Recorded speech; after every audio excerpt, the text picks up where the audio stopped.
உயிரை விடமாட்டேன். எனது பிரச்சனைகளை பகிர்ந்து கொள்வேன்.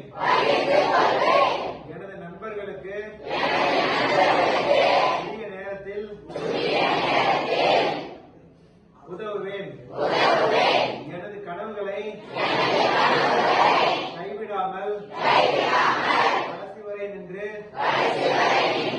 போராடி நினைவாக்குவேன். எனது குடும்பத்தையும் எனது ஊரையும் பெருமைப்படுத்துவேன். இவ்வாறு செஞ்சிலுவை சங்கம்